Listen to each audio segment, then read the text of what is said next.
Today I will be working on this Panasonic, right, iron.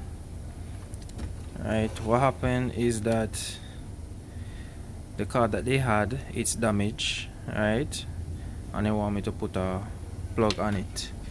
Right, I'm going to show you the plug in a short while. Right, so it's a 3-way auto shut off Panasonic NI-C78SR.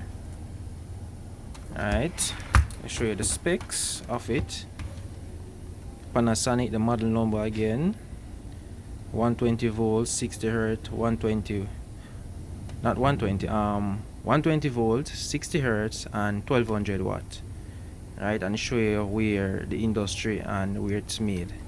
Alright, so if you want to know the size fuse in this iron, you'd have to take down the watt and the voltage. Show you the calculation. So this is a triangle: power, current, and volts.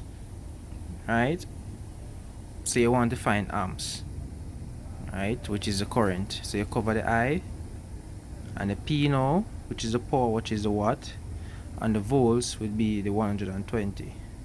Right, so the 120 divided by watt, which is the 1200, you get 10 amps. So therefore you can know there's a 10 amp fuse in it.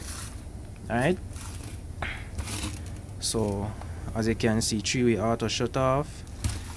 Any of these, number 1, number 2, number 3, number 4, number 5, right here, it show you, right, different materials when you select it, and it show automatic card rewind, which is this. So you can draw it out, right, and you press this and it reels in, right, but I don't want to reel it in and then the entire thing reel inside. It's going to be a problem to take it all back. Alright, this iron has this feature where in order to pull this iron, right, you have to remove those 2 screws, right, you have to remove this knob right here, and also normally you remove something from here and to find this screw, but in this case this iron is built different. Right, you press this and then you release,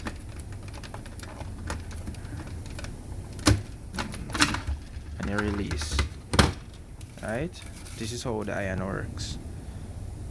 So after you pull off this back and you release the button here and take off this, now you can remove the screw, right, to get into the iron.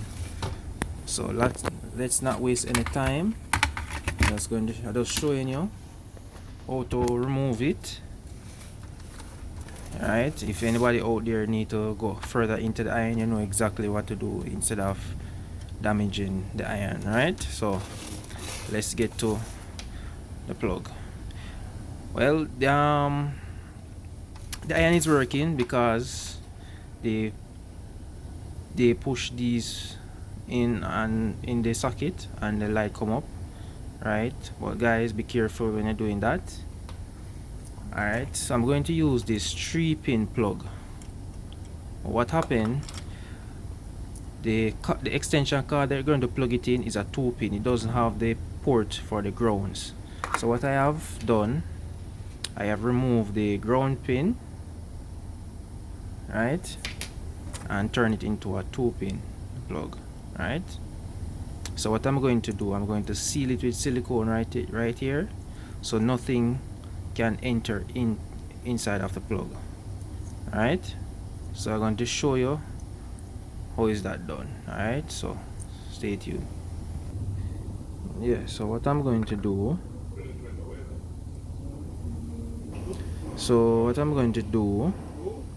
I open the wire like this, and then what I'm going to do, I'm going to wrap it behind the screw, right, so it can hold properly. Alright, so I'm going to do that, and you can see. Alright, so this is how I do it. Alright, and then I'm going to screw it onto that side. Alright, just as how this one is screwed. Alright guys, so this is how it looks. Alright, to properly put this back together, you see this notch right here? This notch right here should line up with the notch that is right here. Show you. This notch right here supposed to line up with this notch. Alright, I'm going to show you. So you see I'm talking now guys, silicone it so nothing can enter. Alright, you see the notch? Look, so this is how it's screwed. So now I'm going to finish tighten up this, which is not going to clamp the wire properly, but I'm going to use silicone and seal it. Alright guys, this is how I do it. Silicone it. Alright, so I'm going to plug it in and let you see it. The light on. Alright, plug here. Turn the knob.